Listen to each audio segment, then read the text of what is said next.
Hello, it's me. Long time no see. This is Cabinet of Curiosities, Volume 8.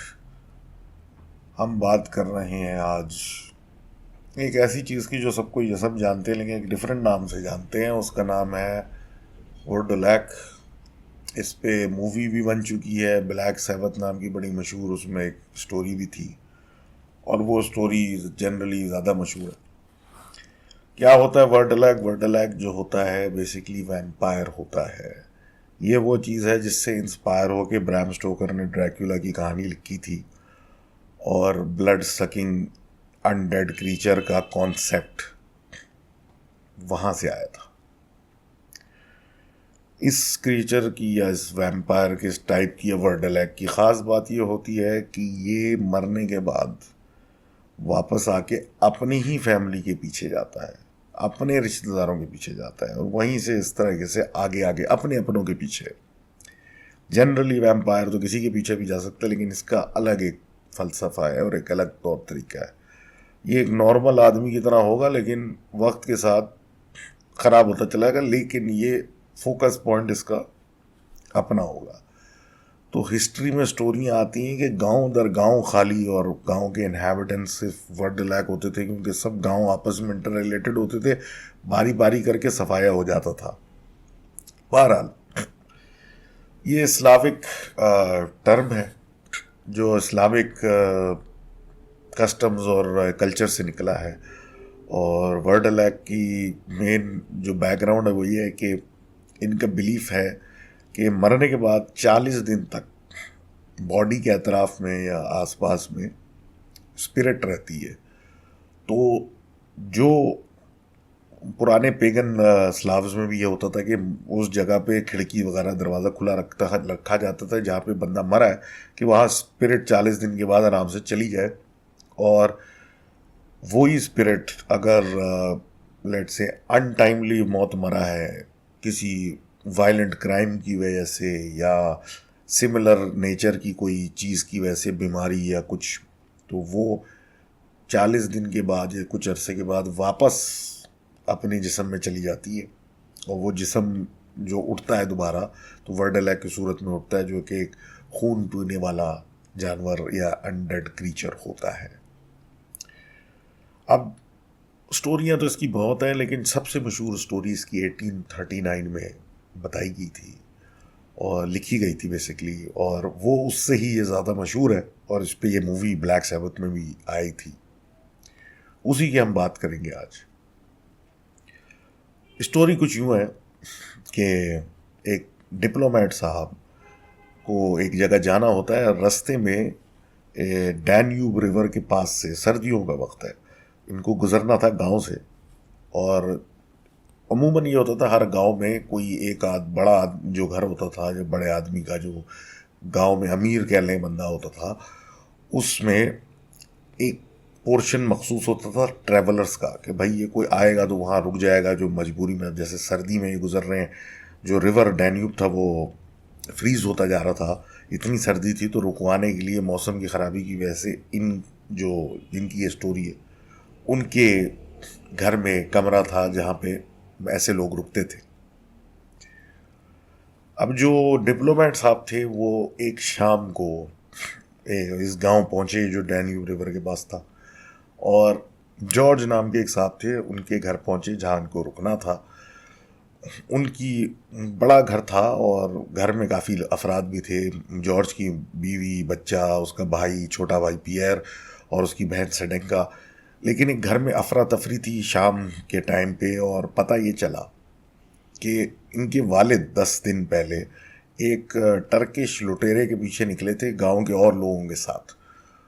और उन्होंने instruction दी थी कि मैं अगर 10 दिन में आ गया तो ठीक है, लेकिन अगर 10 दिन गुजरने के बाद मैं नहीं आया तो मेरे लिए फ्यूनरल यानी के मरने के हिसाब से जो दुआएं करानी होती हैं वो करा दी जाएं. और अगर 10 दिन के बाद मैं आ गया रात के पहर या इसी तरह के ऐसे किसी टाइम, मुझे घर में नहीं घुसने देना और मार देना, एक लकड़ी की स्लैब सीने के आर पार करके उसी वक्त मार देना.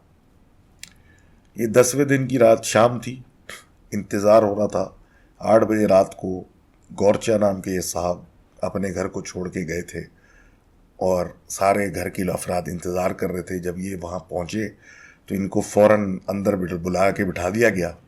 इन साहब को घर में बिठा लिया गया और ये स्टोरी सुना के तफसीलन मतलब बता दिया गया।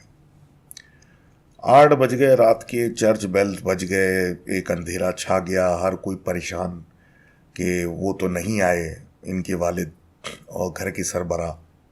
कि अचानक अंधेरे में देखा जंगल से एक आदमी को निकलते हुए, तो देखा एक ज़ईफ़ सा आदमी चलता हुआ घर की तरफ आ रहा है, जो कि बहुत ही ज़्यादा सुखड़ा हुआ, सर्दी में सूखा हुआ लग रहा है। और वो इत्तेफाक से गौरचा साहब ही थे जो घर के सरबराह थे।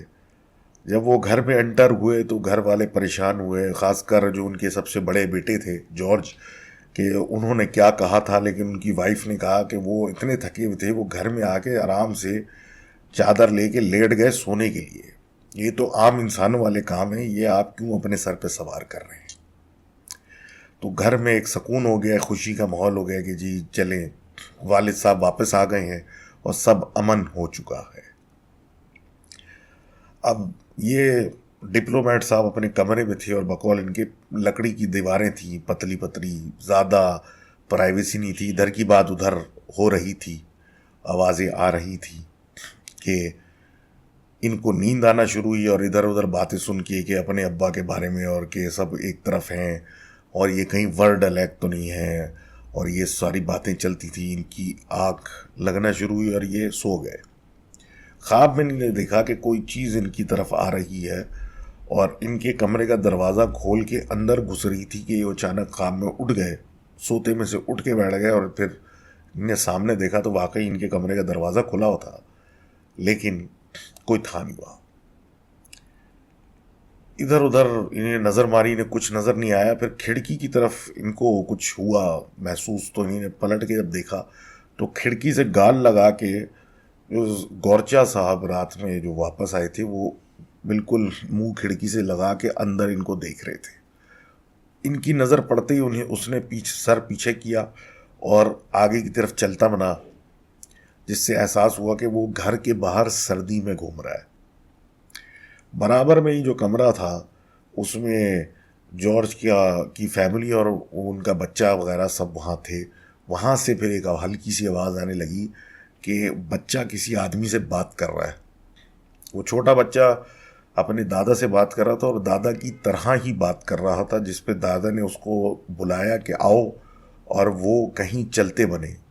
ये आवाज़ सुनते ही इन साहब ने दीवार पीटना शुरू की, घर वालों को उठाया और घर वाले जैसे उठे तो उनको बताया कि तुम्हारा बाप तुम्हारे बेटे को लेके घर से निकला है। ये घर में चेक करने के बाद जब छोटा बच्चा और वालिद नहीं मिले, ये जंगल की तरफ भागे और काफ़ी देर के बाद देखा कि छोटे बच्चे को लेके अपने वापस जॉर्ज आ रहे हैं और वालिद का कोई नामो निशान नहीं है।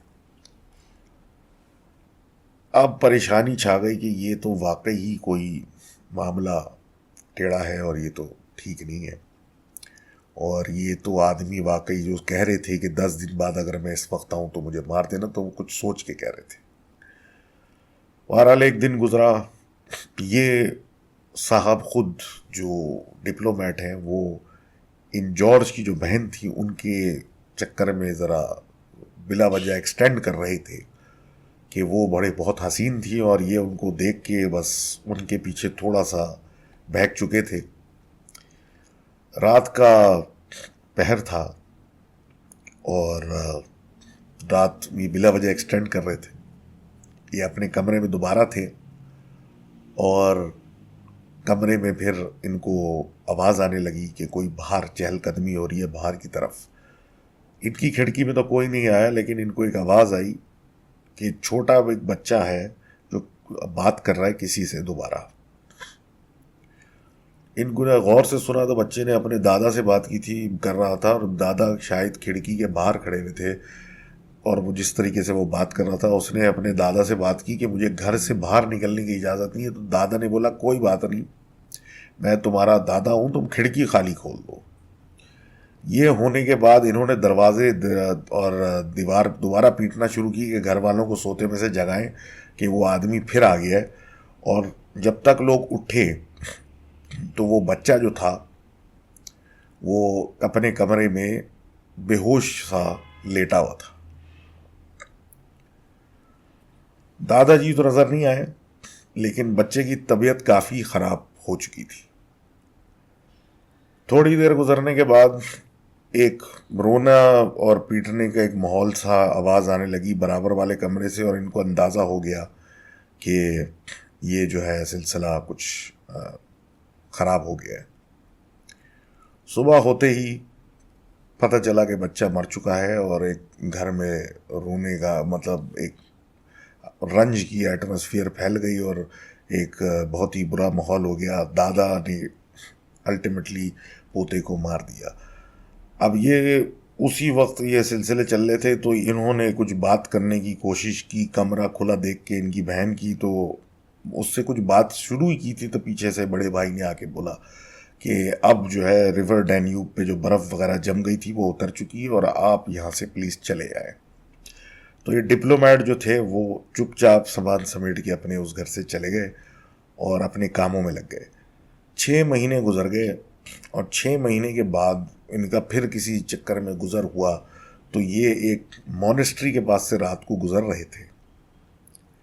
कोई 8 बजे के करीब या कोई टाइम था, तो बेल जो बजती थी मॉनेस्ट्री की, चर्च की, वहाँ पे ये चले गए और रात गुजारने के लिए। तो वहाँ बातचीत हुई, गांव वगैरह की बात हुई कि रात में कोई रुकने वाली जगह है, मतलब आगे कोई विलेज ऐसा है जहाँ पे मैं रुक सकता हूँ। तो उन्होंने फिर बोला मॉनेस्ट्री वालों ने, हाँ एक गांव है जिसमें आप जिस मर्जी घर में रुक जाएं, कोई मसला नहीं है। तो उन्होंने बोला क्या मतलब?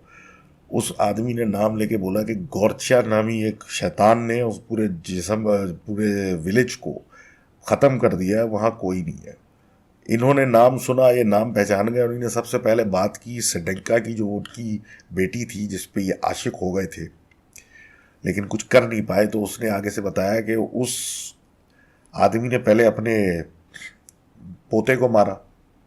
कुछ दिन के बाद पोता रात में आके दरवाज़ा पीटने लगा अपनी माँ का और बोलने लगा मुझे बहुत सर्दी लग रही है, दरवाज़ा खोलो।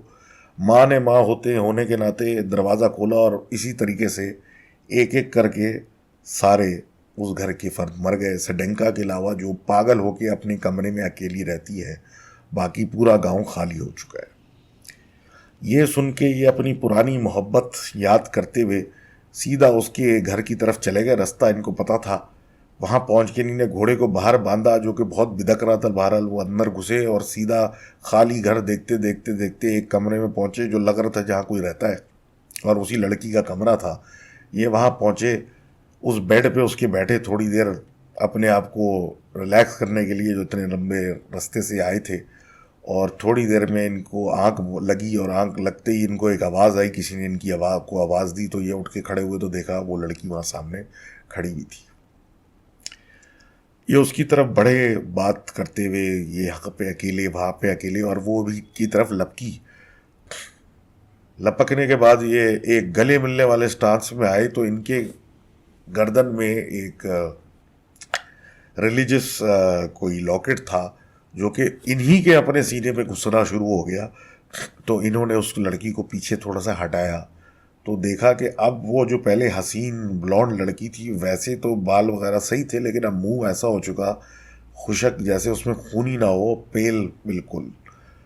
अब ये देख के डर गए और ये समझ गए कि मैं कुछ गलती हो गई। और फिर जब खिड़कियों की तरफ देखा, तो चारों तरफ खिड़की में उसी लड़की के ख़ानदान वाले अंदर की तरफ चिपक के देख रहे थे, बाप, भाई और उसकी बेगम और बच्चा सब।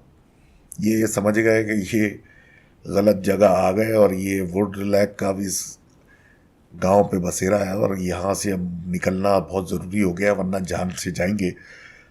तो ये नाटक करने लगे कि इनके घोड़ा जो है ना वो सही से बंधा हुआ नहीं है, तो या कुछ ऐसा सिलसिला, तो मैं जाके घोड़े को एक दफ़ा बांध के वापस आता हूँ, तुम यहाँ से हिलना नहीं। ये बहाना करके तेज़ी से घोड़े की तरफ जाने लगे, लेकिन इनको एहसास हुआ कि हर तरफ से चहलकदमी की इनके आसपास में आवाज़ें आ रही थी।